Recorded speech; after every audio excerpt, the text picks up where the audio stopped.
cannot happen just by listening to the words. It happens when you begin to recognize what the words really mean. You see? So, what is the one thing that causes all disturbance in human life, all the drama? Yeah. Fear of death. Fear of death, isn't it? Right. And so what do we do when we fear death? We become desperate to seek being. But because we don't know being, because we don't know that now is all, we read about it, we hear it, but we don't really know it, that now is all that there is, because if we did, we would never worry. Because worry is about a future that hasn't happened yet, and will never happen because tomorrow never comes. Because when it comes, it's still now. You see? And the past is gone, it's finished, it's history. We can learn from it. But it can never be now. Now is total, now is absolute. So, so when we have this fear, we are aging, we're going to grow old, we're decaying, we are soon going to die. Well, physically, the moment you're born, you are ready, to be gone, to die. But we have to understand the word death and what it means, because it's a beautiful word. You cannot separate life from death. You see, they're interchangeable. They both live together. My body, for example, right now is dying, yes. But at the same time, it's being renewed every moment. The cells are dying and being renewed. My nails are growing every day. You see? I have to shave my head every 2 days because it keeps growing all the time. So you see, you're being renewed all the time. So we're living and dying. They both live together. They're constant. It's the same like night and day. They're together too. It's a rotation of the earth around the sun. And according which facing, we call it day. When it doesn't face the sun, we call it night. But the two are just a movement. So everything is just a movement. Everything is one. There's no separation, one thing from another. You see? Two sides of the same coin. It's all oneness, called love. But we cannot know that love, which is the now, which is the totality, which is the reality, the truth, until we are able to move beyond the past and future. In other words, we have to empty ourselves, at least for a minute, to enter that total silence that has no definition. Because you see, the whole past is made up of name and form. I am Burt Harding, and I have worked as a physiotherapist, and I do this and I do that. Fine, but that's past. That's history. You see, right now, what am I? Right now, what are you? Who are you?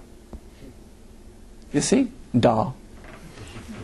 And that da, I don't know, is beautiful. Because it's too grand.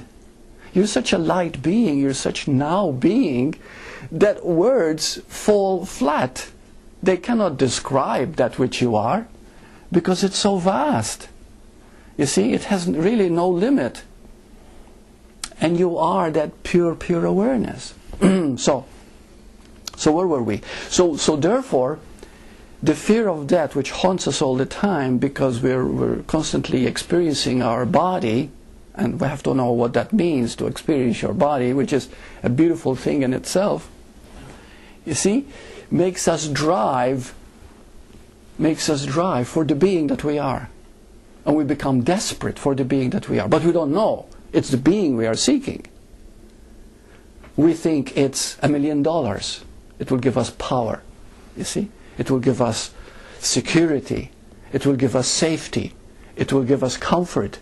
Security, safety, comfort. These are all the nature of the now. You see? They're all the attributes of the quality of now. But we think it lives in time. So we take a big plunge forward, a great leap, when we understand that everything that we ever want is for this, which we already are. Isn't that kicking the pants? Really, we're always chasing ourselves. We're always after who we are, but we don't know it. And that's why we call it awakening.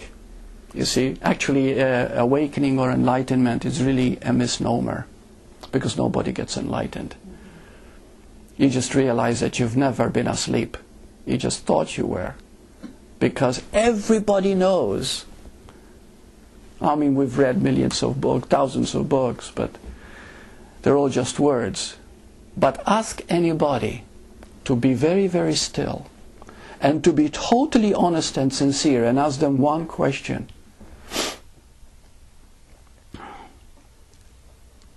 Is there anything other than this moment? And you'll realize that it's not possible. You're always here, you're always now. Everything changes within that, which is material, just like scientists have discovered. Yeah? Energy changes. Now, energy is indestructible. It simply changes form. You see? So we're constantly changing form, but we're always here and always now. You can, every word you say, every word that you say is always now. Every breath you take is always fresh, it's always new. Just like it's been said that you cannot touch the river twice in a row. Every time you touch it is new. And that is the paradox, because the opposites live together. If something is new, you see, moment to moment, then it's also old. Because old and new are terms in polarity. Do you understand?